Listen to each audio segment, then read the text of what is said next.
Good evening, everyone.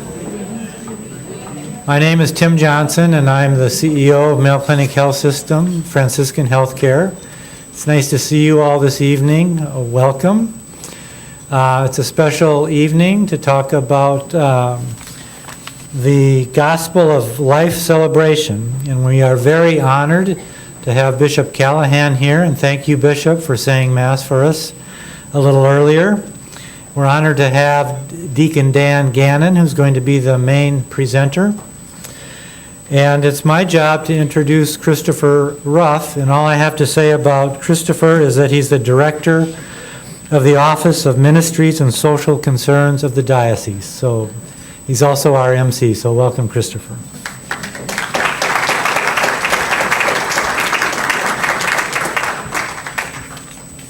Thank you, Dr. Johnson, and thank you so much to Mayo, let's get the whole name right here, Mayo Clinic Health System, Franciscan Healthcare. It's always a mouthful, but thank you so much. You've spoiled us here, and you've set the bar pretty high. I think at our next event, I don't know how we're going to possibly match what you've done with a wonderful spread and all of it, and it's great to see such a full house.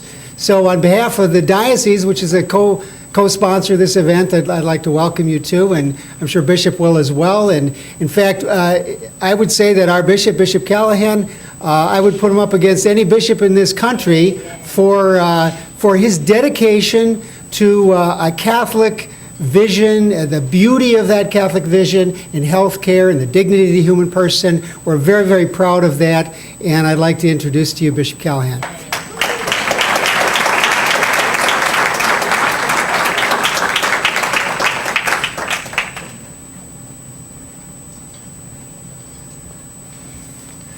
Well, nice to be with you tonight, folks. Thank you. Thank you. I'm sure you're going to hear, about 100 times, thank you for coming out tonight. And with us tonight are people from all over this magnificent diocese of ours.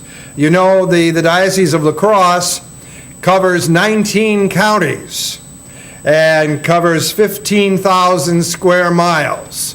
So tonight, while we are here safely ensconced in La Crosse, I want to welcome our brothers and sisters in Eau Claire who are with us at St. James the Greater Parish, and our brothers and sisters in Marshfield who are with us at Our Lady of Peace Parish, and our brothers and sisters who are with us in Wausau at St. Michael's. We have a really great turnout at these events when we do this simulcast. So this is a really new thing for us. We are gradually coming into the 21st century. So it's good. It's good for us to be here, folks. There's going to be some wonderful things that you're going to hear tonight from Deacon Dan Gannon. And it's so significant that things are happening here at the Catholic Hospital in La Crosse, because we're working hard to maintain the integrity of the Catholic healthcare system throughout the diocese. This is not easy to do. This is not easy to do. This is not easy for us as professionals who are involved both in terms of trying to maintain the Catholicity, if you will, of our system, but it is also not easy for those who have the opportunity and the obligation to maintain the technology and the importance of maintaining what goes on in the medical community. We've had many meetings about various kinds of things that affect the particular quality of our Catholic health care. So as we make our way through these various kinds of opportunities, tonight we want to talk about the significance of end-of-life care and the importance of what that means for us on many different levels.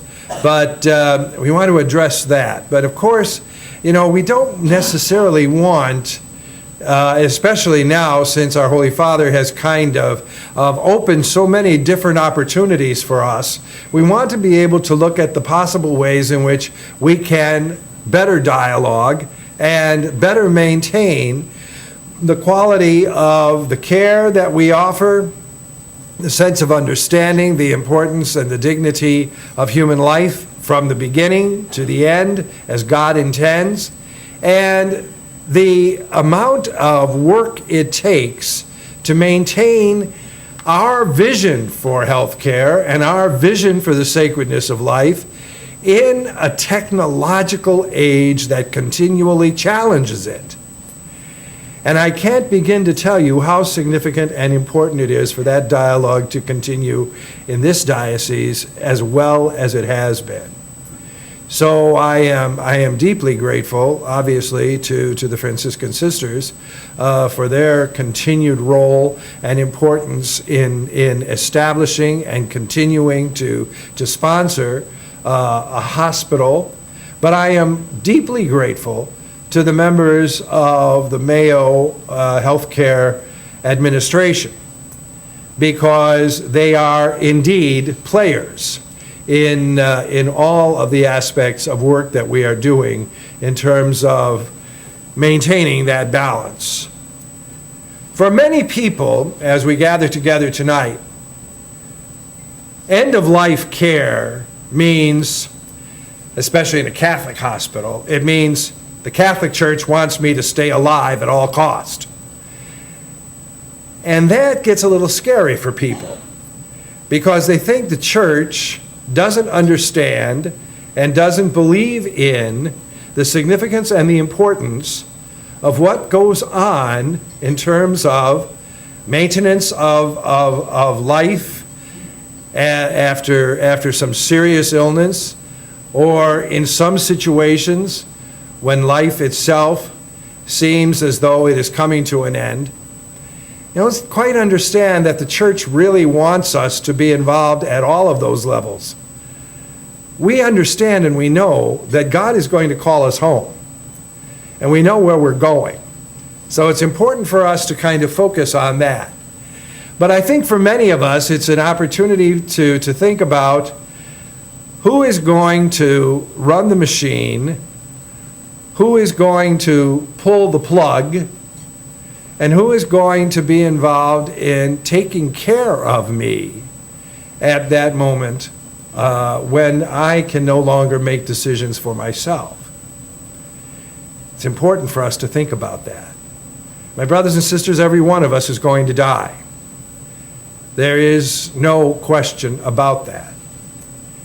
It's important for us, however, as people of faith, to understand how we live until the time we die, and to take advantage of all the opportunities that we have to live well until the time God calls us, or to be able to triumph over those moments when difficulties and situations may make it a little bit more difficult for us. So, as we reflect on all of these things tonight, we want to try to leave you with a message of hope. We want to leave you with a message of assurance that we are trying our best to make sure that we are not just simply going to tell you that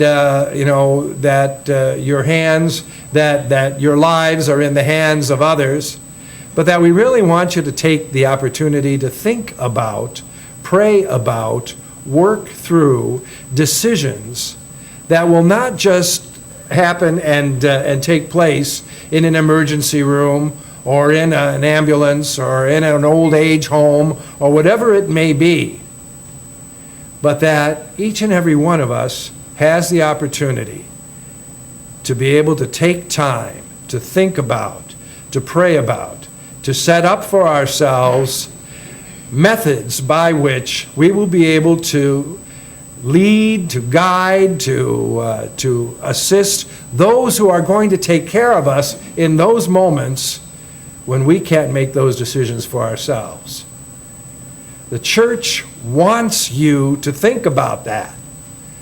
We don't want to simply abandon ourselves to simply saying here and now, I don't want to be a bother. I don't want to take up people's time. My children live far away. I have no relatives left. That's not the way we live. How we want to live is to make sure that we are truly aware of our dignity and aware of those who are there to help us and to care for us right until our last breath. That includes our medical professionals, the doctors and the nurses, all of those people who are there. Our priests, the deacons, all of those people who are there to assist us. And all the means that are available to us to be able to die with dignity and to live with hope. Deacon Gannon has worked with me over the past year and a half or so in the thankless job of assisting in ethical matters. I asked Dan to be able to take over some of the ethical jobs, and he has done so magnificently. And he has done so as part of his diaconal service. I am incredibly grateful for the great work that he has done. And he offers himself for us in many, many good ways. So I'm happy to be able to be with you tonight and with him. And I hope that you will enjoy this evening, and that if there are questions, that you will try and that we will try to respond to them and answer them as best as we can. So thanks again for coming, and God be with you.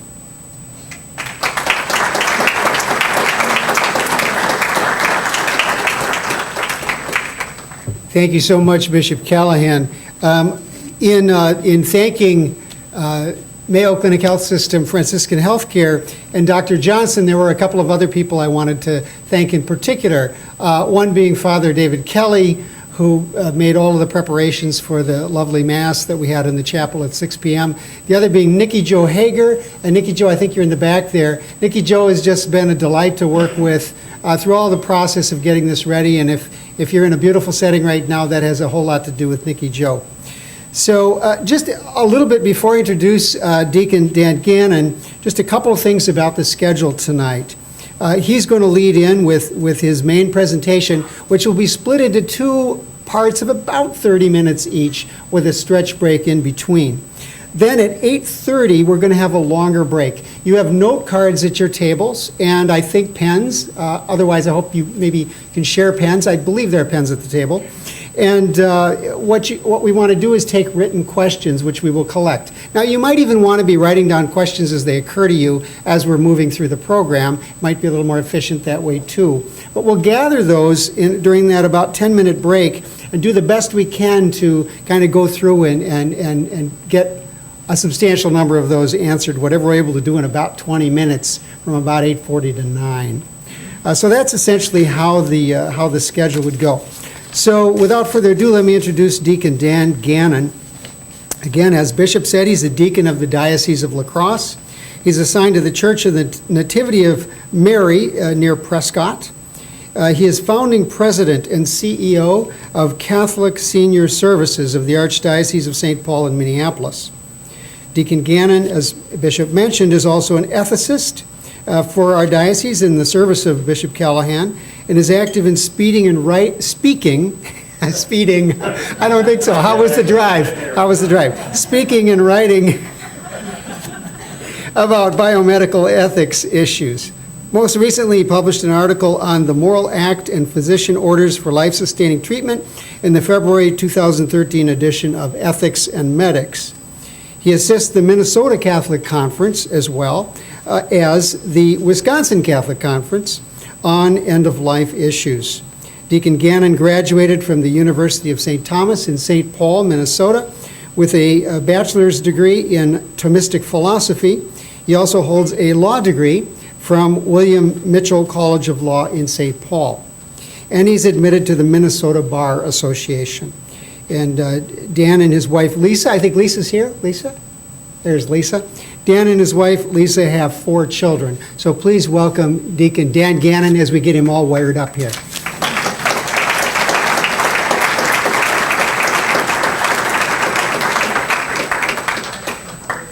All right, so this.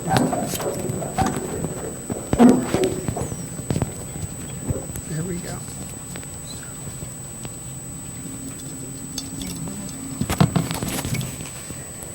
All right, so that can go somewhere up there too. If you want to move about, you want to put that. I think we're good to go. Great, thank you. Good evening, everyone. Well, I feel like Batman a little bit here with my utility belt. It's wonderful to be here with you, and I just wanted to reiterate Bishop's thanks for all the people who have made this happen. And I want to thank the Bishop for letting me be of some assistance with some of the biomedical ethics issues on end of life. I just hope that that's not a sign of how dire things really are in the diocese, but I'll do my best. I really appreciate being here. You know, we're really going to tonight try to be fast-paced and to move through some issues that are very complicated in many ways, but what our attempt tonight is to simplify them and go through a few major aspects of church teaching regarding end of life. But first, I always like to set the context, and that context is unapologetically Catholic. The origins of the church's moral teaching on end of life. The first segment's going to be on that, the gospel of life. And in that context, the gospel of life of John Paul II raises several threats to human dignity, to threats to human life, and we'll be touching on those in the first section. Then we're going to move into a summary of the actual teachings of the church regarding end of life. What are the key concepts? What are the key principles that are applied as one reaches end of life that we need to be aware of? And finally, we'll be talking solutions.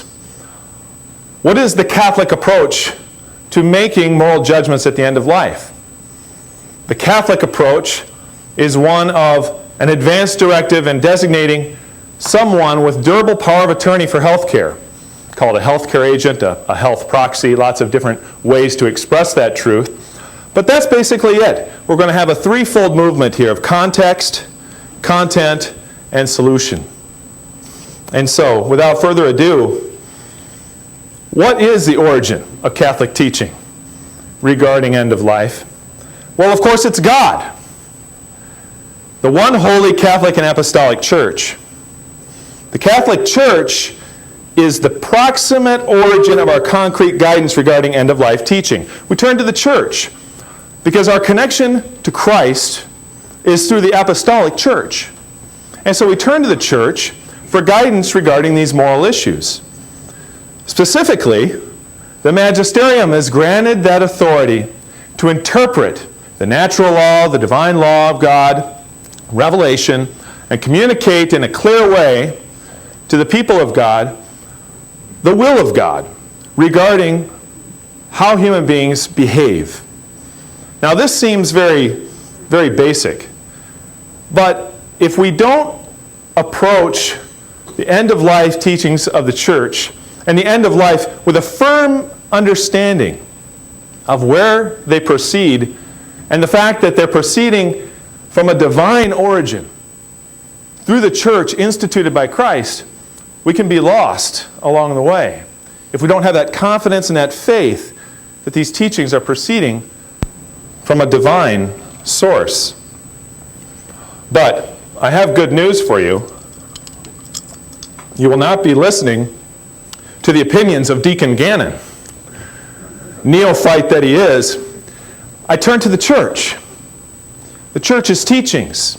I am here to be a conduit through which, hopefully, some clarity and in a simple and understandable way to enunciate the teachings of the church. The Gospel of Life, the great encyclical of John Paul the Great, soon to be St. John Paul II. The Declaration on Euthanasia, John Paul II's address to the International Congress. The ERDs, the Ethical and Religious Directives. How many of you know and have heard of and or have read the Ethical and Religious Directives? And there's a lot of medical professionals in this crowd as well. And I'd say about a third of your hands went up. This is an important document that really gives the guiding principles for us as we look at end-of-life teaching. Veritatis Splendor, the splendor of truth, which talks about the objective nature of truth and intrinsic moral evils. And this is an important work for us in this context. And various sources like the National Catholic Bioethics Center is a wonderful resource. And of course, what our bishops have set forth, especially most recently regarding Post. We're going to talk about that at the end and take into account what is the insight of the Wisconsin and also the Minnesota Catholic Conference of Bishops on this issue. So hopefully this is encouraging that what we're going to be hearing tonight is the teaching of the church. Some presuppositions about our talk tonight. The natural law. The teachings of the church are based off the natural law here. We're not talking about ecclesiastical law per se. We're talking about natural law, which is inscribed on the hearts of every human being. And so what we're talking about tonight doesn't just apply to Catholics. It applies to the universal church and also the world. The natural law applies to all. The other presupposition is that the Catholic Church is guided by the Holy Spirit. Her teachings are guided by the Holy Spirit. And that truth is not subjective. And this is a little bit of John Paul II, the Veritatis Splendor. It is not subjective, that is based on my own opinion only, but a conscience based on objective truth, as expounded by the church. We're made for happiness. This is another presupposition. All of the church's teachings are ordered to the good of the human person and happiness. If you think about it that way, it changes it from, well, Deacon Gannon is going to go over the rules and regulations of the church tonight.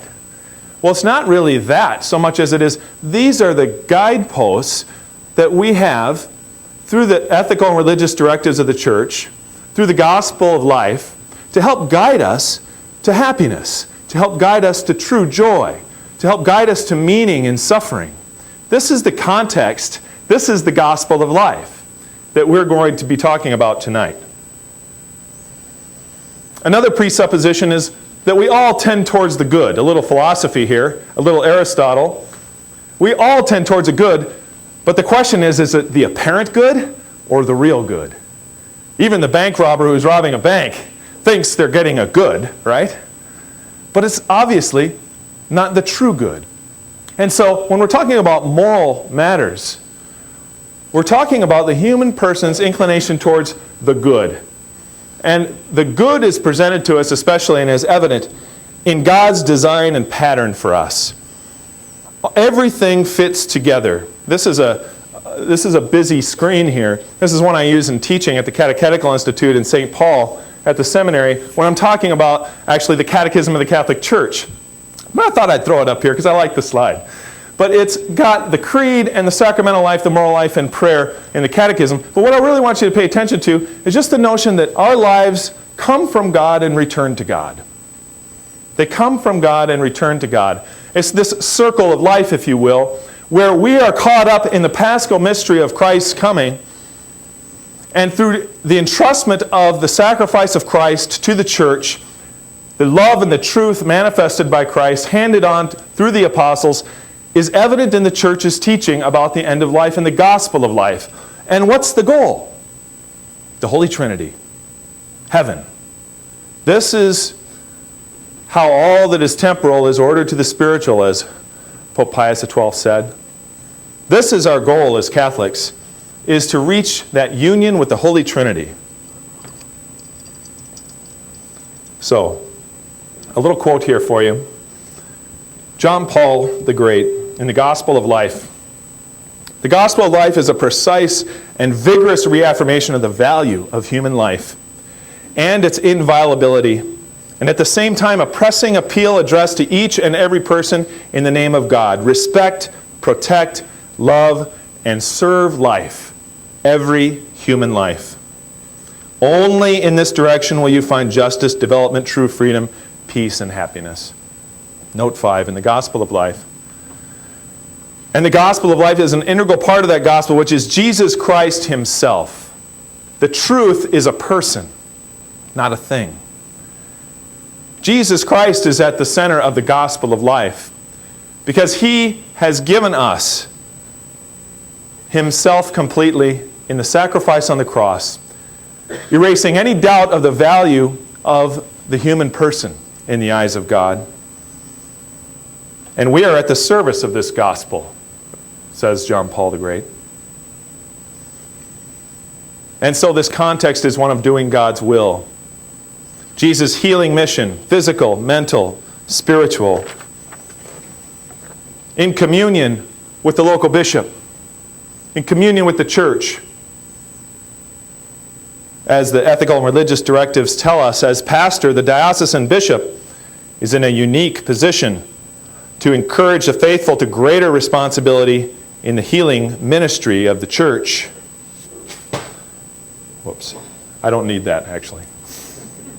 As teacher, the diocesan bishop encourages and ensures the moral and religious integrity of the healthcare ministry in whatever setting it is carried out in the diocese. And this is that collaboration that Bishop is talking about. The collaboration between the church, with our shepherd, and healthcare and Catholics and parishes throughout this diocese. To come together to celebrate this gospel of life, that every person must protect, respect, and defend every human life. This is central to our mission as Catholics. And again, the mystery of Christ casts light on every facet of Catholic healthcare. This is from the ethical and religious directives. I really encourage you to read it because it's full of pastoral teaching regarding how Catholic healthcare approaches the human person and human dignity. Love is the animating principle of the gospel of life. This is all from the ERDs. Healing and compassion as a continuation of Christ's mission. Suffering as participation in the redemptive power of Christ. The greatest evil in the world is not suffering. The greatest evil in the world is sin. And so as Catholics, as we approach end of life, while it is imperative we alleviate suffering, of course we do. And we'll talk a little bit about that. But we also see a value and a meaning in suffering because we've entered into the paschal mystery of Christ's death on the cross. And as Catholics, we offer love and compassion and support in accordance with Christ's will, in accordance with the church and with the sacramental life. And finally, as Catholics, we see death as an opportunity for a final act of communion with Christ, to be transformed by our hope in the resurrection. And so as Catholics, we can say, death, where is your sting, with St. Paul. As Catholics, we can look at death with hope and confidence. And this is the hope and the light that we are to bring to the world in this context that we're setting here for the Church's teaching regarding the gospel of life and end of life. And we need to distinguish between divine versus human teaching, divine wisdom versus human wisdom, and recall that the human is subject to the divine. The origins of Catholic teaching on the end of life manifest God's will concretely. This is why it's great to be Catholic. Because the teachings of the Church are laid out specifically to guide us in the practical events of our lives, especially those controversial ones. The Church has something to say about human reproduction, contraception, abortion, marriage. The Church and her tradition sets out concrete examples in the lives of the saints and in her teaching to guide us in these times of decision, of moral judgments. Thank God for the Catholic Church to give us this direction, especially in such a difficult area as the end-of-life moral theology that we'll be talking about. Another word on this with regard to Catholic healthcare I work with 7 Catholic senior care providers in the Archdiocese of St. Paul, Minneapolis. And I've had a lot of interaction with those institutions, wonderful Catholic institutions. But we have to remember that Catholic teaching is never a burden or subordinate to medical facility boards or the state or national departments of health or secular health associations. The Catholic Church is where hospitals originated, right? The Catholic Church knows a thing or two about health care, but we see health care in the context of care of body and soul. And this is a great burden on Catholic hospitals and clinics, but it is an easy burden because it has to do with living out our Catholic identity to the fullest and not being distracted by things that may keep us from diligently adhering to the gospel of life and promoting this gospel of life in compassion and love. It's about witnessing. Yes, even being a martyr, which is what the word witness comes from. From being a martyr, that is a witness to the truth, a witness to love. And we should ask ourselves, how are Catholic healthcare providers connecting with local bishops? That's the work I'm doing, for example, in the Archdiocese, is connecting these 7 Catholic senior care providers with the bishop, with the local bishop. Bishop Callahan here has a wonderful collaboration with the Catholic hospitals and healthcare facilities in his diocese here. This is critically important for us as we move into such challenges that really are an affront to the dignity of the human person.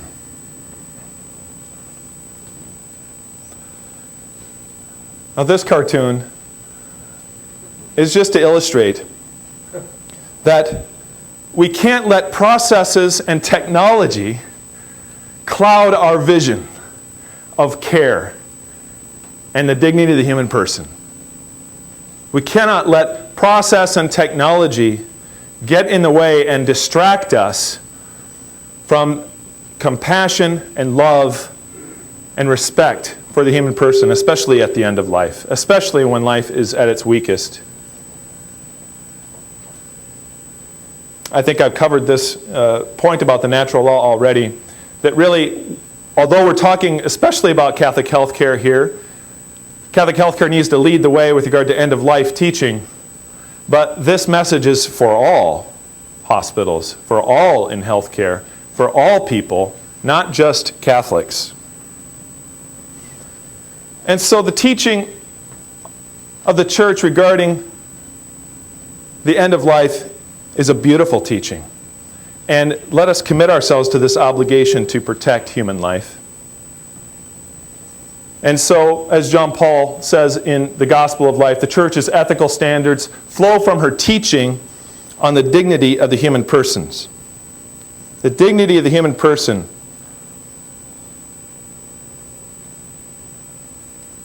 And what is that dignity? We're made in the image and likeness of God. Declaration on Euthanasia. Human life is the basis of all goods and is the necessary source and condition of every human activity and of all society. And so John Paul says in Evangelium Vitae, the Gospel of Life, that life is always a good. Always a good. No matter how weak, not taking into account whether they're productive in the eyes of the world, the quality of life, so to speak. The dignity of life is not linked only to the origin, but to the end. I like to call the end-of-life issues the other pro-life issue. We've done a good job identifying the evil of abortion. And the Church is known for its stance on this. But we can do more with regard to expounding the Church's opposition to euthanasia. How the Church values human life from conception to natural death. And so it is that other pro-life issue that we're talking about tonight. Now, as we start to move into our discussion here of what the Church does teach, setting this context of the dignity of the human person, the natural law and the Church's teaching and the divine origin of that teaching, I wanted to address a term that's often used regarding patients in healthcare. And that is, and it's used in the ethical context especially, and it is patient autonomy. This is put forward as sort of an absolute in many cases in healthcare, especially secular healthcare. But when I thought about this word, it's kind of cold. It kind of suggests sort of an isolation. Almost suggests that a sort of subjectivism that I and I alone will make this call for myself and will shut out all else. I have an absolute right to make any and all decisions about my end-of-life treatments. But that's not entirely a Catholic perspective. It's close, but it's not absolute. Patient autonomy, as I say here, is not absolute, but morality must be determined by objective standards applied to concrete fact situations. And so the idea here is that as Catholics, we look to an objective teaching of the Church regarding what accounts for the dignity of the human person. How can I make sure that I'm conforming most closely to Christ and His will? This is the approach that the Catholic Church takes to patient autonomy. It's not absolute. It's the same thing as the Church's teaching on conscience, isn't it? It isn't enough just to say, well, I'll just follow my conscience and I'm okay with God. Yes, but we have a duty to have what? An informed conscience, a rightly formed conscience, according to this objective truth that is elucidated by the Church. Does that make sense? So this patient autonomy needs to be taken with a grain of salt, I would submit to you tonight. And so I would suggest that a better term or approach to this in setting the context is kind of a Christian personalism. Personalism. Well, I don't know. Maybe there's better suggestions from the crowd tonight, but personalism gets more at the holistic care of the person in body and soul. And that we're not just autonomous. We are made for relationship with God, with our neighbor. We're connected, aren't we? We're the body of Christ, aren't we? And so personalism gets more at this image of the Trinity. God is a community. Even God is not in isolation.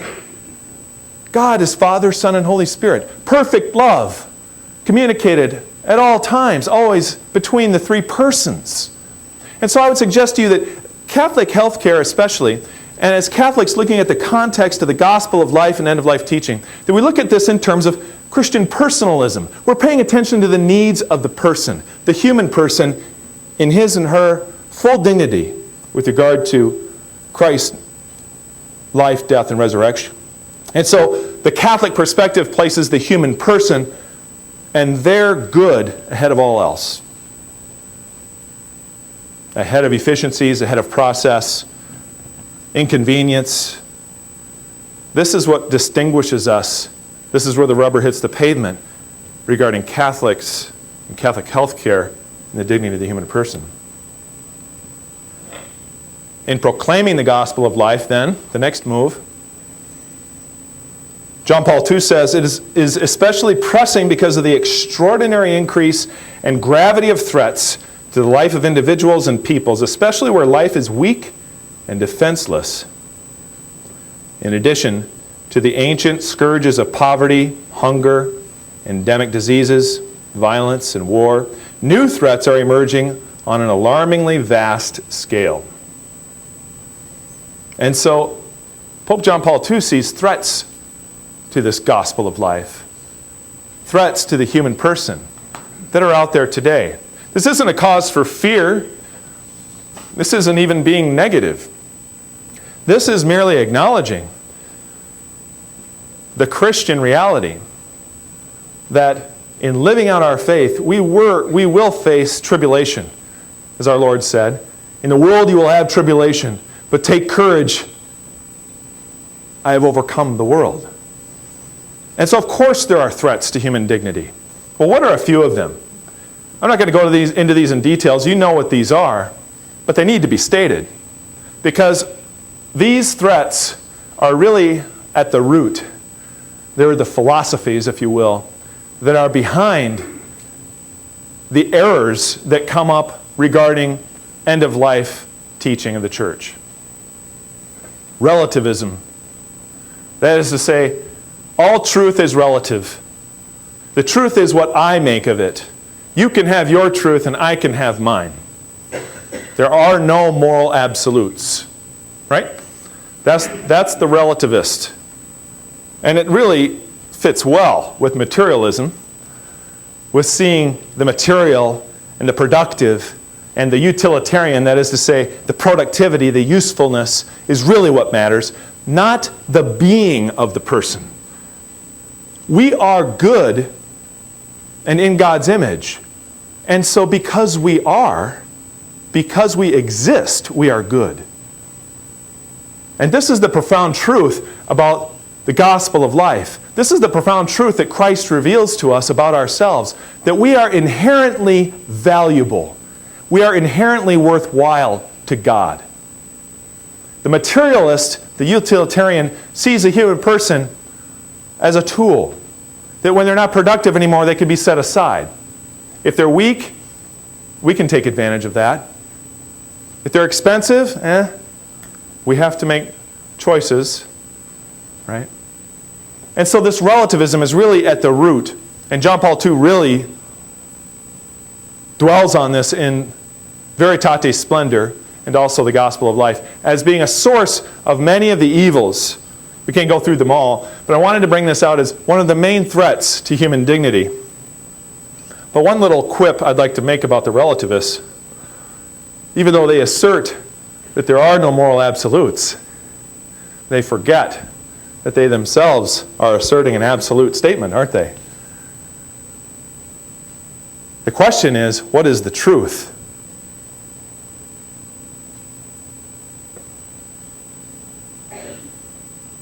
Other threats to human life and dignity. Physician-assisted suicide. This is a euphemism for legalized murder. Prior to 2000, just to go around the horn on this a little bit, Oregon, Washington, Vermont have laws allowing physician-assisted suicide. Prior to 2000, ballot measures to legalize assisted suicide and euthanasia were defeated in California, Michigan, Washington, and Maine. But it's come up, hasn't it? They're trying to get it through. The Massachusetts Death with Dignity Initiative, a ballot measure to legalize physician-assisted suicide, was narrowly defeated in a remarkable come-from-behind effort in the state's 2012 general election, with 51% of voters against the proposal. What has happened to our culture? This is what John Paul II calls the culture of death, right? In the Gospel of Life, the culture of death. So my point in this is, we're not going to go through all kinds of examples, but it's here already in law where the threats to human dignity reside. It's here already. In Montana, a physician may now raise a defense of consent if charged with assisting in a suicide through a trial court ruling in December 6 of 2009. So Montana's kind of on the border. They're not quite sure what they're going to do. So although it's only rock solid in a few states, it's coming. Unless we're there to fight against this culture of death as a culture of life, right? As John Paul II emphasizes at the end of his encyclical, we are to defend and respect every human life and stand up strong and assert our Catholic identity.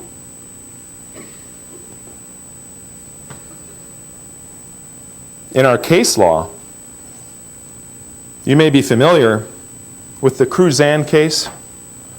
This came out exactly when I was beginning law school in 1990. And I've dated myself. The Nancy Crosse case was very similar to the Terry Schiavo case. She had been in a coma for almost 8 years, but was not dying and not deteriorating. The courts allowed food and water to be discontinued, and 12 days later, on the day after Christmas, she died. Note well that she did not die of the coma. She died of starvation, and she was 33. In this case, which was first decided against the family went back and found more proof that Nancy Cruzan would have wanted her life support terminated. And eventually they won a court order to have her removed from life support. So it's in our case law. It's there. Are there threats to human dignity? Is euthanasia dangerously entering into our culture? Absolutely. I could go on and on about these, and we'll talk a little bit about Terry Schiavo as well. But make no mistake, even in our jurisprudence, the right to life is not being respected. Not only on the front end of life, but it's also affecting the end of life. We'll also talk a bit later about how the pulsed approach, provider orders for life-sustaining treatment, can also be a threat to the dignity of the human person. And also along the lines of the HHS mandate, illustrates that Catholic ethics are not necessarily part of the secular nationalized healthcare approach. And so we need to be very wise and careful in how we keep watch of things coming down the pike regarding healthcare reform, and whether or not, as Catholics, our ability to live out and practice our faith in how we care for individuals will be respected or not. Does that make sense? That's not a political statement. That's a Catholic statement. It's a moral statement. And so we need to stand up, as the bishops have unanimously, against this affront to religious freedom, which pertains very directly to Catholic health care. We could go on and on about the threats to the dignity of the human person, but I hope this suffices to give you some examples of some of the areas and the philosophies that are behind this. All right. Now we're into part 2. That was just all context. Are you awake out there? All right. You know, it is late. It's hard, isn't it? I teach a class at the St. Paul Seminary, and the lecture starts at 8 o'clock in the evening. So I've really gotten good at keeping people entertained, but at least I will stand for you up here, and I will keep moving around and raising my voice, and invite you to go back to the wonderful table back there with treats to stay awake if need be. Again, I appreciate your attention.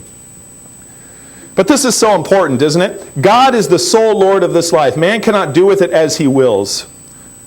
Very blunt and straightforward by our Holy Father in the Gospel of Life. It is a gift that we are to protect. So this is part of the Church's teaching when we say, "Thou shalt not kill." Evangelium Vitae. I confirm that the direct and voluntary killing of an innocent human being is always gravely immoral. There's our starting point with regard to Catholic teaching regarding end of life. Of course, killing of the innocent is immoral, always and everywhere. It's what we call an intrinsic evil. The intention and circumstances can't change that. It is never permissible to take the life intentionally of an innocent human person.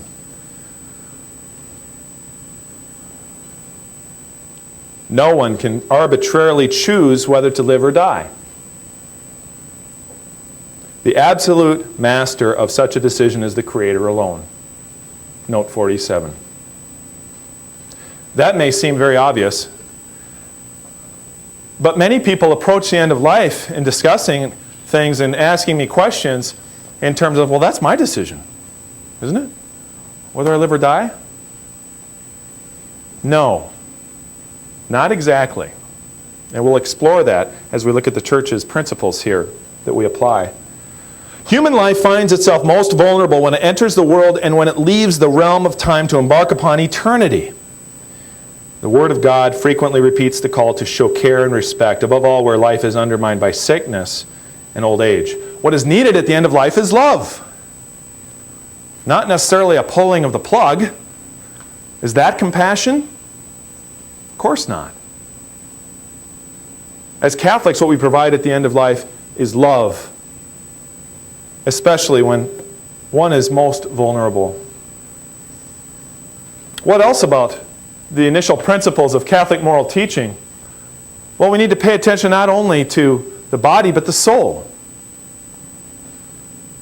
We turn to the church for sound moral direction. Hopefully a local pastor, the priest, the physician, hopefully at a Catholic hospital, if at all possible. We turn to the church for sound moral teaching, and that's what we're doing tonight. For nourishment and healing through the sacraments of Eucharist, reconciliation and anointing. The church encourages us to recognize the spiritual needs as much or more than the physical needs when we're looking at one who is coming close to the threshold of life after life. Holy Father continues. And so there's a temptation to have recourse to what is called mercy killing or euthanasia, to take control of death and bring it about before its time, ending one's own life or the life of others. And so let's look at our definitions. Let's get our definitions straight. What is euthanasia? Euthanasia, he says, in the strict sense is understood to be an action or omission which of itself and by intention causes death with the purpose of eliminating all suffering. And that's the rub, isn't it? Right here. Eliminating all suffering is the purpose. The error of consequentialism. We're going to end your life for the good end of ending suffering. Doesn't that sound good? This is the slipperiness of this euthanasia issue, is that it seems merciful, but in fact it's quite the opposite. Very clear definition for us to build our foundation on regarding the basic catechesis of church teaching on end of life. And we've said this already, but euthanasia arises from this culture of death. So we've already set the context of the threats to the human dignity of the person being materialism and relativism. And he defines further that confirming that euthanasia is a grave violation of the law of God, since it is the deliberate and morally unacceptable killing of a human person, and this is important, depending on the circumstances, this practice involves the malice proper to suicide or murder. And you'll have to remember that term circumstances, because circumstances are critical, absolutely critical, for determining whether certain treatments or withholding of treatments at end of life are morally permissible or euthanasia.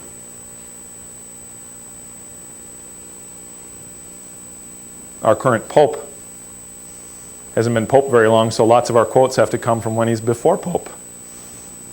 And he said that the future Pope denounced euthanasia. This Pope denounced euthanasia and assisted suicide, calling it a culture of discarding the elderly. And in Argentina, he admitted that there is clandestine euthanasia. Today, elderly people are discarded when in reality they are the seat of wisdom of the society. I just thought it's fitting for us to put a quote from our current Pope on this important issue.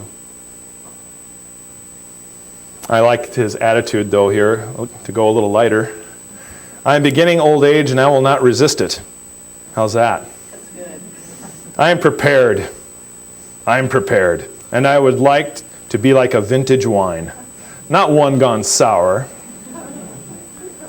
Can't you just see him saying that? So there you go. All right, just a little bit of moral philosophy, if you will tolerate me for another minute.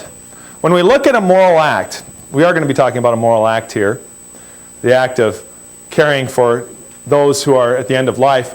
The Catholic Church, you'll find this in the Catechism, looks at three important components for the moral act. The first is the object.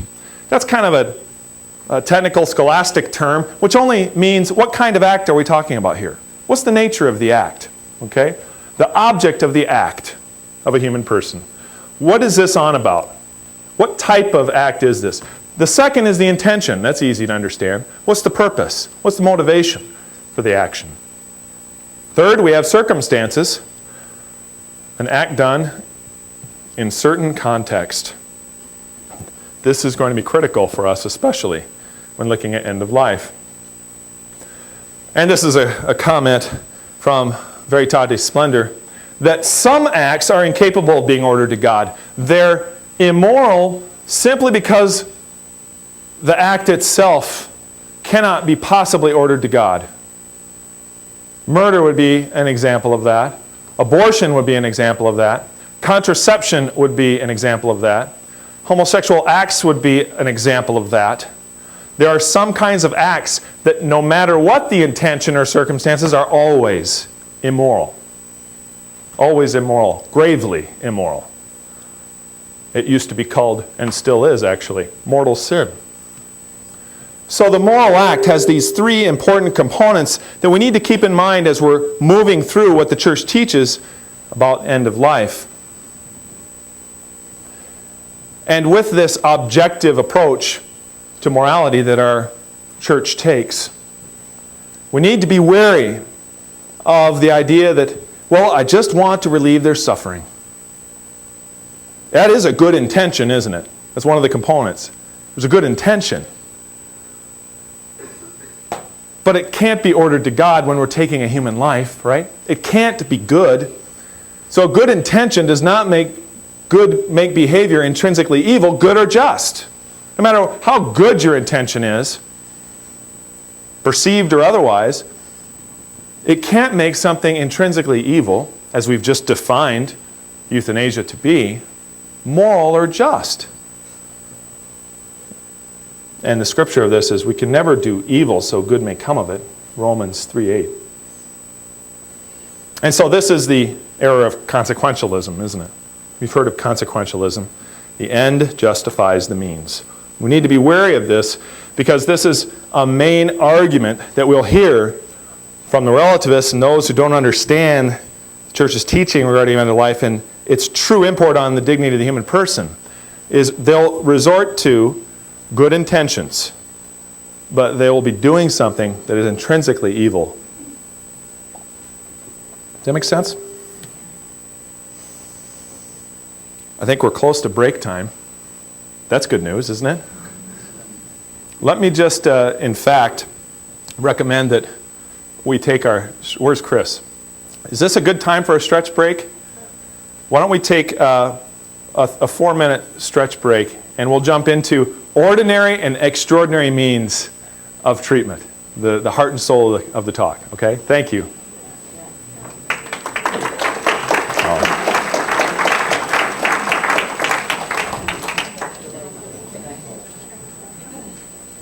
The church, in her moral teaching, makes the distinction between ordinary, or another way of saying ordinary is proportionate, means of treatment, and extraordinary, or disproportionate, means of treatment at the end of life. In the Declaration on Euthanasia, ordinary care means and refers to the normal care due to the sick person. A person has a moral obligation to use ordinary or proportionate means of preserving his or her life. This is from ERD 56, the Ethical and Religious Directives. Proportionate means are those that, in the judgment of the patient, offer a reasonable hope of benefit and do not entail an excessive burden or impose excessive expense on family or the community. Ordinary or proportionate means. All are morally obligated to use ordinary or proportionate means of preserving life. So, first and foremost, what does that mean, Deacon? Well, nutrition and hydration must be provided. If we walk out of here with anything, remembering that nutrition and hydration constitutes ordinary care that must always be provided. And as Pope John Paul II said in 2004, the administration of food and water, even when provided by artificial means, always represents a natural means of preserving life and not a medical act. Note that the Holy Father was not saying that no medical assistance is needed to place and maintain, for example, a feeding tube, but that food and water are natural necessities of the human condition. This is what he means when he says it's not a medical act, because it's ordered to the basic sustenance of human life. It's absolutely necessary. That's the sense in which he means that it's a natural means of preserving life. Everybody needs food and water. And how it is given could be artificial or it could be naturally through the mouth. Food and water should generally be provided to all patients regardless of their cognitive condition, regardless of their mental condition. Hydration and nutrition are not morally obligatory when either they bring no comfort to a person who is imminently dying or they cannot be assimilated by a person's body, such as what we run into with aspiration, pneumonia, and infections and such. This is in ERD 5 in the intro. In principle, there's an obligation to provide patients with food and water, including medically assisted nutrition and hydration for those who cannot take food orally.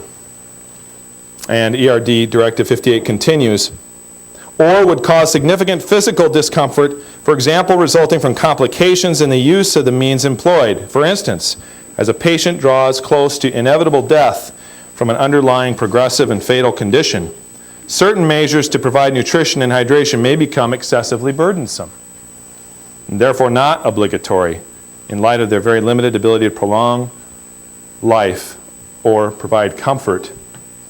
And here's that quote for you to reread as we ponder this.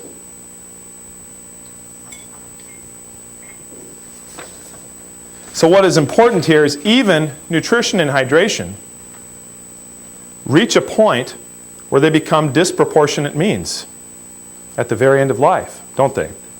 Even nutrition and hydration, as we get older, we eat less. Well, I wish we did. I guess I can't really say that. But generally, as we get older, we tend to need less intake to sustain us. Well, that's especially true as a person enters into the dying stages. The person is going to need less and less and desire less and less as organs shut down, as with dementia, for example, the centers of the brain that spark hunger begin to deteriorate. It's not uncommon for a person to eat less and drink less as they near death. So even artificial nutrition and hydration are subject to a reasonableness standard of whether it's proportionate or disproportionate. There comes a time when artificial hydration may actually be complicating things at the very end of life.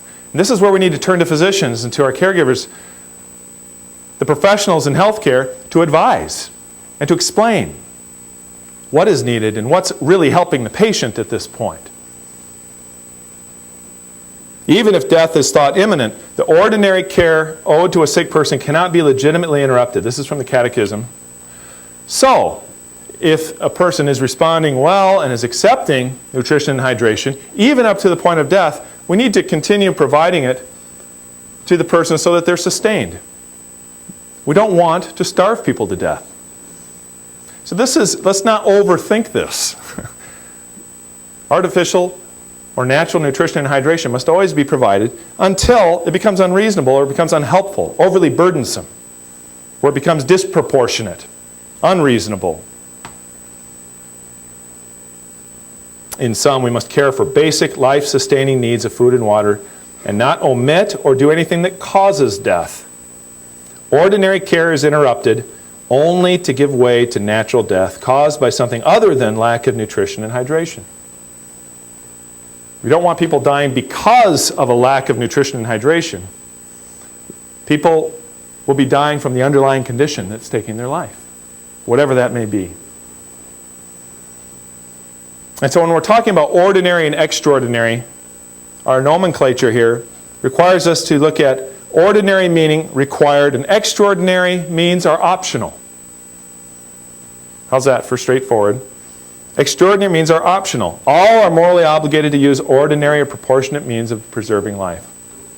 I have to pause here because I do teach a lot of aspects of moral theology in other areas.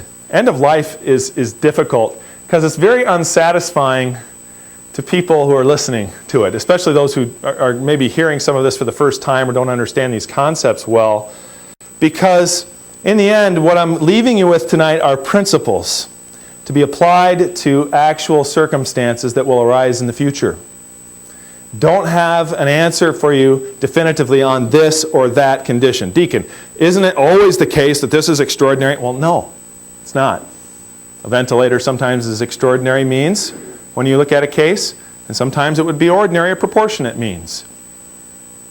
For example, a priest I know got pneumonia, very bad pneumonia. He had to go in to the hospital, and he actually had to go on a ventilator. I'm glad he didn't have a pulse saying, don't put me on a ventilator, because this was a transitory pathology he was experiencing. He could get better. So the ventilator helped him for a while, and then they took him off of it. So again, it can be proportionate, reasonable, and it can be, and this was an elderly priest, a very elderly priest, or it could be disproportionate. It could be extraordinary means in other circumstances where a person is imminently dying, for example. One is not morally obligated to use extraordinary or disproportionate means of preserving life. Okay, so what do we mean by extraordinary or disproportionate treatments? A person may forego extraordinary or disproportionate means of preserving life. Disproportionate means are those that in the patient's judgment do not offer a reasonable hope of benefit or entail an excessive burden or impose excessive expense in the family or community. And so here's, I guess, my example already. An example of a ventilator could be proportionate, an ordinary means for a reversible condition.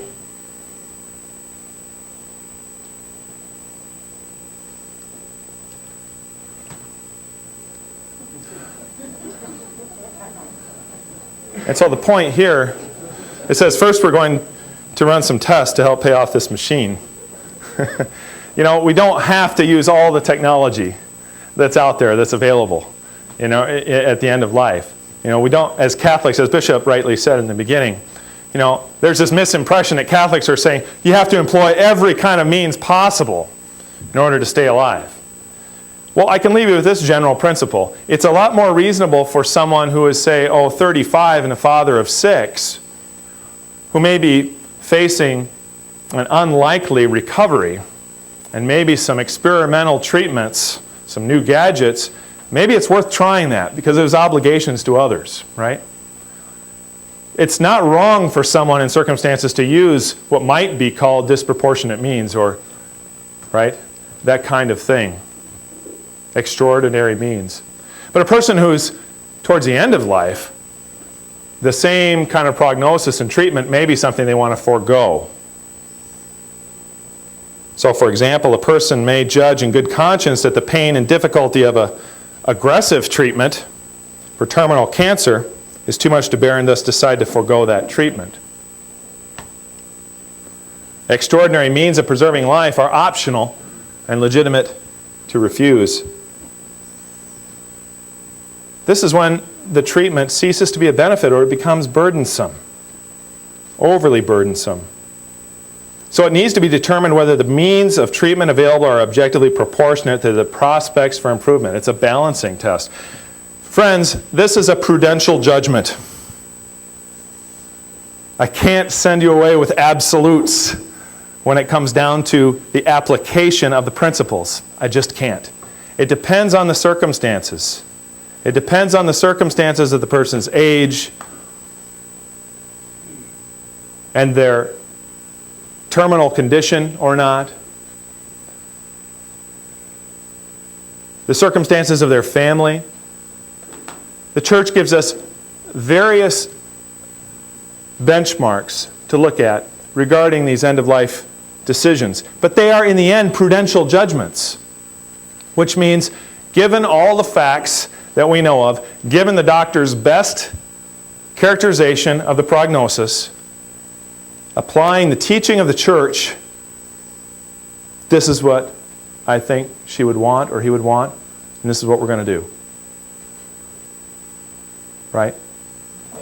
In a sense, again, as I say, in moral theology, I'm not going to be leaving you very consoled in some ways if you're looking for something that's rock solid about a certain case you may have in your mind, or about ourselves and what we're thinking about what we may face in the future. But what we do have are very solid principles, very solid teachings in the ethical and religious directives to help us make these determinations, to help make these judgments. It really shows how reasonable the church is. It's not extreme on one hand with regard to saying you have to try everything to stay alive. And on the other hand, the church is saying don't starve people to death. Don't deprive them of nutrition and hydration when it's helping them, when they need it. Right? It's reasonable. Virtue is in the mean. Aristotle said it, Aquinas said it, and it's still right there in the teaching, moral teaching of the church today. For example, a chemo treatment for a very elderly person could constitute disproportionate means. But for a young person, it may be proportionate. The judgment that a particular means is either proportionate or disproportionate has to be made in light of the personal, familial, economic, and social circumstances of each individual patient. And so that means that an a priori or ahead of time list of treatments that would be classified as always and everywhere proportionate or disproportionate can't be made. I can't give you that. The church can't give you that. Does that make sense? So really we apply this standard of proportionate or disproportionate to any of these treatments that are being considered. This is what the church teaches regarding this distinction. Discontinuing medical procedures that are burdensome, dangerous, extraordinary, or disproportionate to the expected outcome can be legitimate, says the Catechism of the Catholic Church. It's the refusal of overzealous treatment. And so here, one doesn't will to cause one's death. One's inability to impede it is merely accepted. It's an acceptance of one's terminal condition. It's an acceptance of God is calling me now very soon to eternal life. So omission of ordinary means is euthanasia. Omission of extraordinary means is not euthanasia.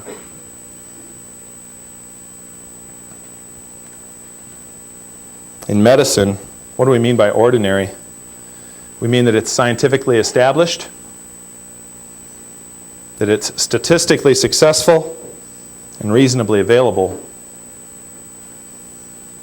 If any of these conditions is lacking, it generally means that it's considered to be extraordinary.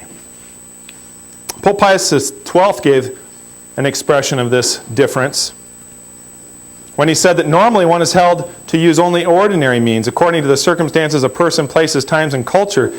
That is to say, means that do not involve a grave burden for oneself or another. A stricter obligation would be too burdensome for most people and would render the attainment of the higher, more important good too difficult. Life, health, all temporal activities are in fact subordinated to spiritual ends. And so don't confuse proportionate means with proportionalism, which is a moral theology error. Proportionalism means that we're going to weigh the relative evils that we might do in proportion to some good end. It's kind of consequentialism. That's not what we mean. We mean this in the medical, clinical context. Proportionate means reasonable. Okay? Just to make a distinction there. We're not talking about proportionalism.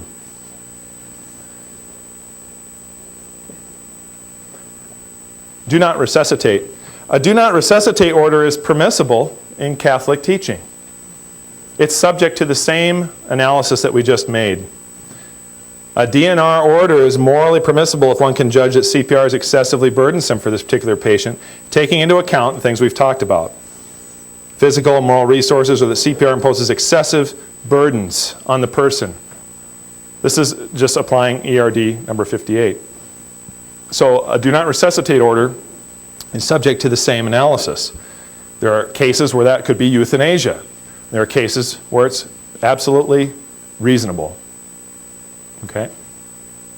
And so we want to avoid extremes, and I already mentioned this. We want to avoid the extremes of doing everything we can, no matter what, and not providing someone the basic sustenance of life.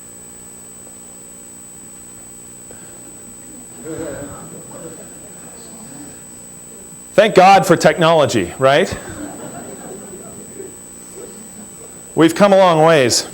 It says, and this is Ralph, your anesthesiologist. And so the point that we're making here is a lead-in to pain medication. We've made advances, haven't we? This is a great blessing. The church sees the use of painkillers as a good thing, as a very necessary thing, to alleviate the sufferings of the dying, even at the risk of shortening their days. Okay? This can be morally in conformity with human dignity if death is not willed as an end, but only foreseen and tolerated as inevitable. And so, as one increases morphine and sedates someone to relieve them of pain, this can have a secondary, or what we call in moral theology, a double effect of also shortening someone's life. But in Catholic theology, this is permissible if it's not being done to hasten a person's death and to kill them. An important distinction. But also, again, shows the reasonableness of what the church is teaching with regard to this sort of matter with pain medication. It is an easily abusable area, isn't it? But it's clear that we need to make sure that we don't impose redemptive suffering on people who may not want it, right? Oh, come on, offer it up, Jim. We don't want to do that. There are some that may forego it for that purpose. God bless them. God bless them. We need that. But it's also important for us to know that there will be a double effect for cases where large amounts or increasing amounts of pain-killing medication is required. A word about the persistent vegetative state. And of course, we don't like the word vegetative, do we? Because we're talking about a human person. And John Paul II said in 2004, a person, even if seriously ill or disabled in the exercise of his highest functions, is and always will be a person, and never a vegetable. In fact, we've seen recent studies, I can't get into this in detail, that reveal an awareness on the part of people who are in the so-called persistent vegetative state, and under an MRI, showed the same kind of brain activity in response to questions as so-called normal patients.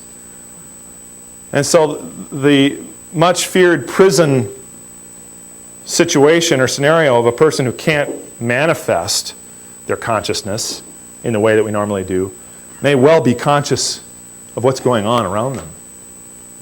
And so we have the Terry Schiavo case where her life support was removed. She was not dying, but a court order was made to remove artificial nutrition and hydration from her on the demands of her guardian.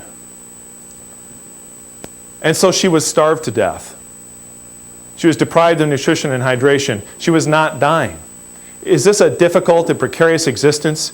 Is it a mystery when we look upon Christ on the cross? Similarly, when we see someone in Terry's state, absolutely. It's an extreme case. But it's also one that manifests the Catholic approach versus the secularist approach, the materialist approach, the proportionalist approach that says a person's quality of life is what matters, and that's it.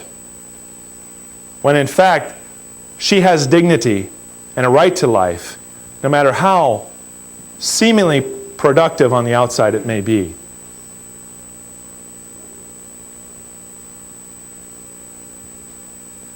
Due to time now, I'm going to move to the solution. The solution, you may think to yourself right now, Deacon, okay, that's a lot of stuff. You've covered a lot of ground. And it's all jumbled in my head. How do I deal with this? How as Catholics do we approach the end of life in a way that is solid, in a way that allows these decisions to be made according to all that stuff you just said, Deacon? So that we know the difference between ordinary and extraordinary treatment. So we look at those potential treatments I might receive properly, in accordance with the church's direction. And the answer is an advance directive, a Catholic advance directive with power of attorney, appointing a healthcare agent, giving someone trustworthy who will survive you especially, the power to help make those decisions if you're incapacitated. And a document that will set out clearly because we're not all moral theologians. I wouldn't want to write my own document. A document that sets out, here are the basic principles of the ethical and religious directives. Apply these principles to me if I'm incapacitated, and you got to make decisions about whether to give me this or that treatment, right? So it also prevents your appointed healthcare agent from falling into fear of like, well, I've got to make all these decisions. And I don't know what the standards are. Well, they're there in the advance directive. So an advance directive with power of attorney is the answer. It's the Catholic answer to addressing these prudential judgments that need to be made at the end of life. An advance directive is an intrinsically sound paradigm because it becomes operative only when the terminal conditions and pathologies are manifesting themselves. When a person is incapacitated, there'll be someone there to make decisions for you that's trustworthy. And so we're applying Catholic ethical principles to actual situations. So what are the components of an advance directive?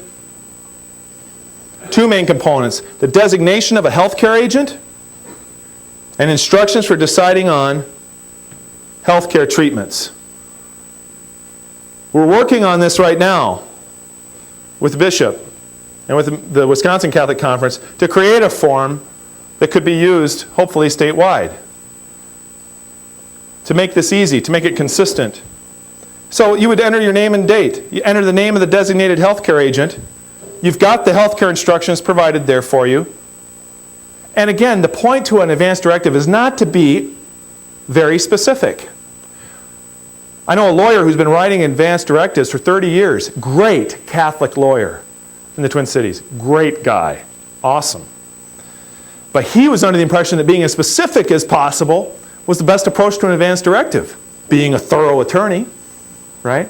But in fact, what we want are to, and the NCBC recommends this explicitly, that we give general directives, the principles that we've been talking about for application in the actual circumstances. An option is there for organ donation, a signature with 2 witnesses also signing, and a place to designate the dissemination of copies to those who need it. Your healthcare agents, your doctor, your priest, the hospital that you want to go to, your doctor. The more the merrier, right? Family members, thank you. So this is it in a nutshell. It's pretty easy, isn't it? That's pretty straightforward. That's doable, isn't it? This is what is available in many states.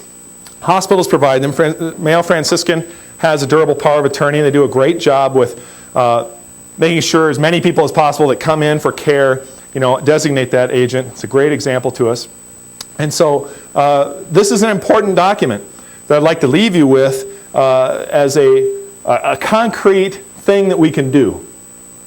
It's good to talk about the gospel of life, good to talk about the church's teachings. We can't possibly do them justice here tonight, but we can at least touch on the main components and then leave you with something concrete to go away with. Now, when should we fill one out? Well, don't wait too long, okay? But the sooner the better. The sooner the better. It's also called an advanced medical directive or durable power of attorney for health care. But these are legal documents that take effect once you move into a terminal condition or are incapacitated. And so the things that we put in there, kind of less is more. You have the form, you go in, you sign it, you designate your healthcare agents, and you're set. One point of confusion sometimes is, what about a living will? This term comes up all the time. A living will isn't necessarily a bad thing, but it has its origins kind of with the right to die crowd, to be honest. A living will could be whatever the attorney that you sit down with to write one up makes it out to be, right?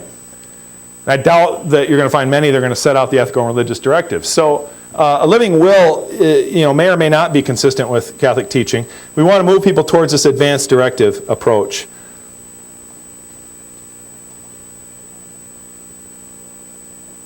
And this approach is the best document to date that we've been able to come up with as a church that can address these extant circumstances that can arise in the future without trying to make those calls too soon or ahead of time.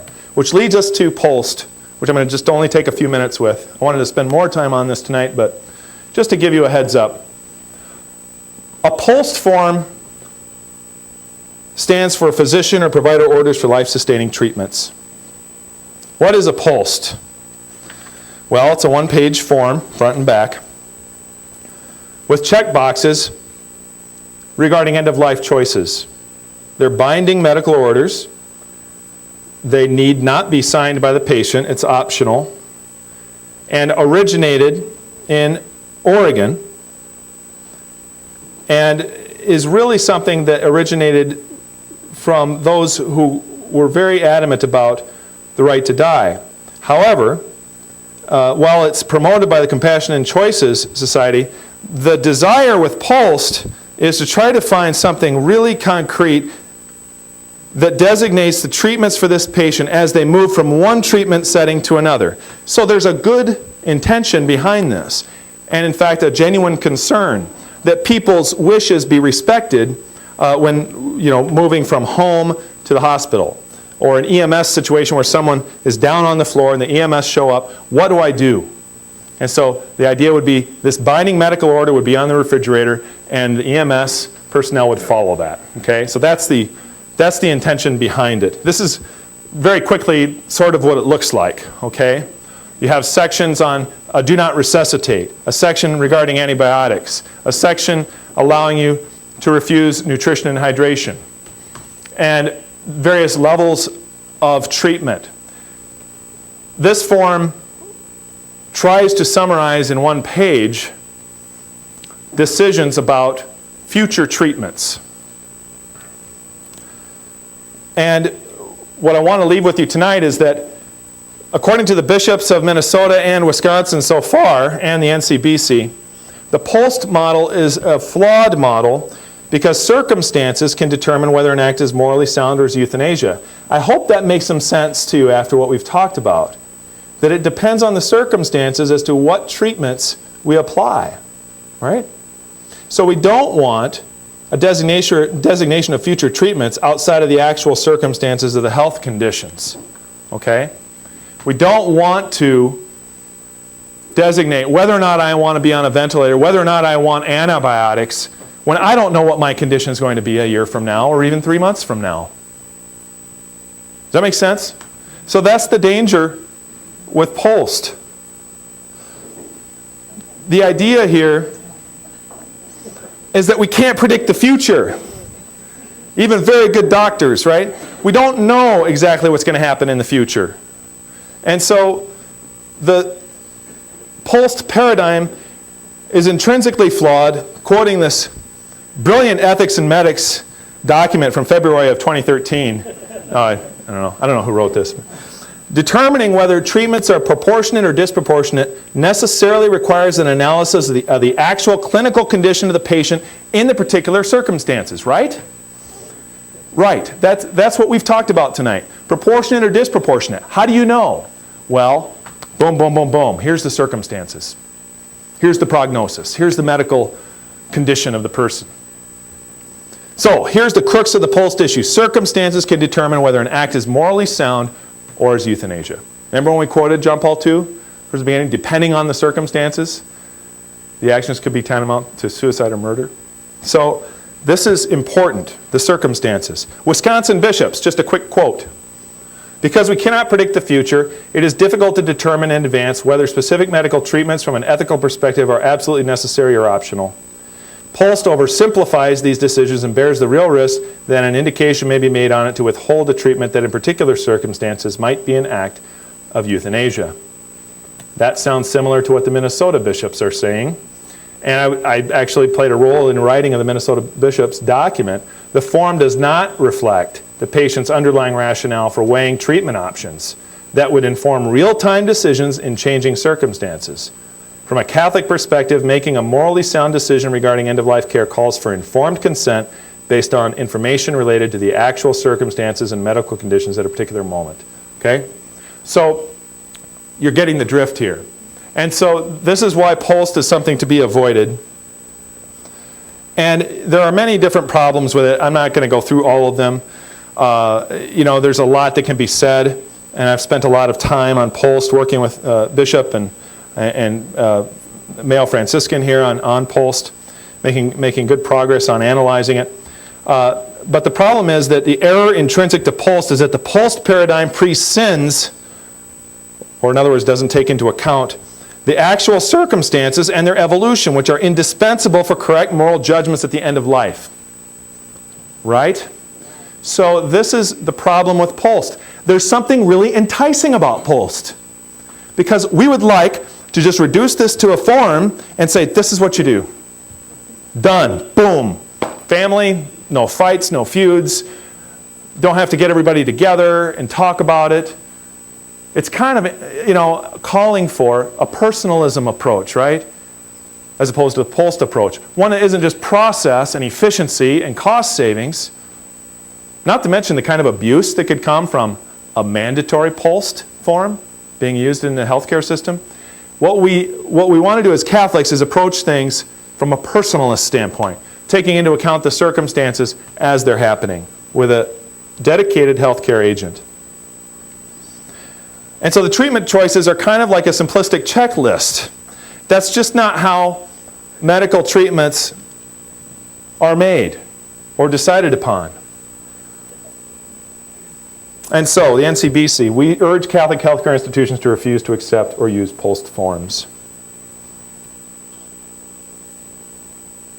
This prescription won't make you feel better, but it will stop your whining and make everyone else feel better. I just threw that in because I thought it was funny. Okay, so what's the Catholic solution to Post? To wind things up now?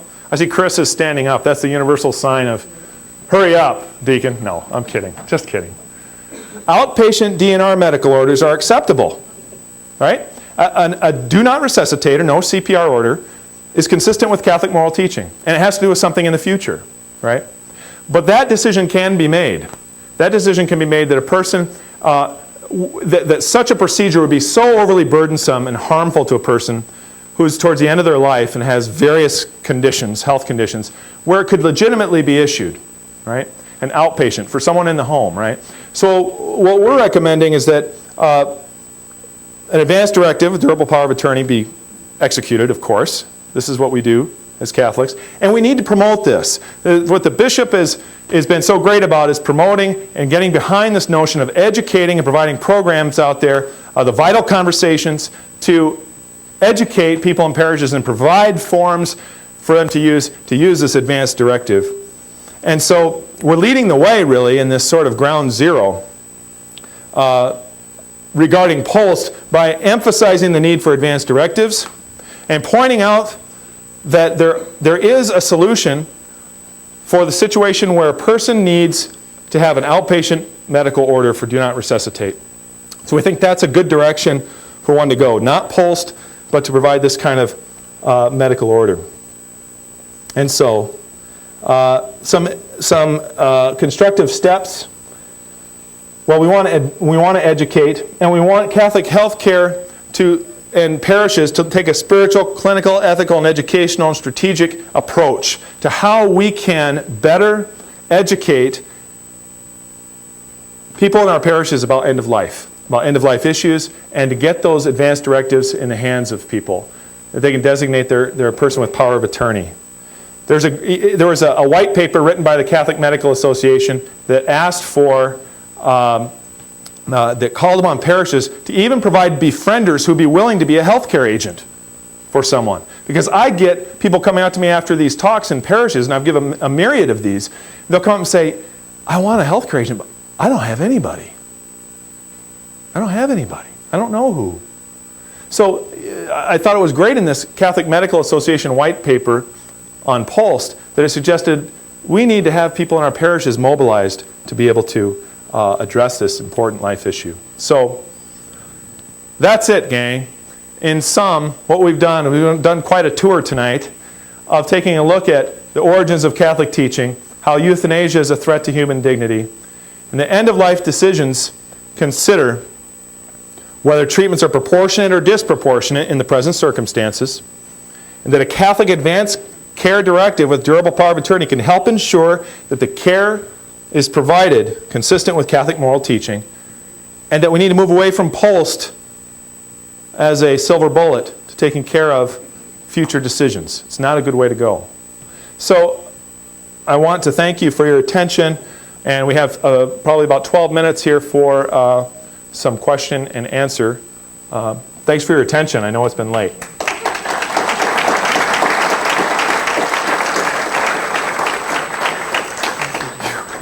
Thank you so much. Yeah, you bet. Let's see. I think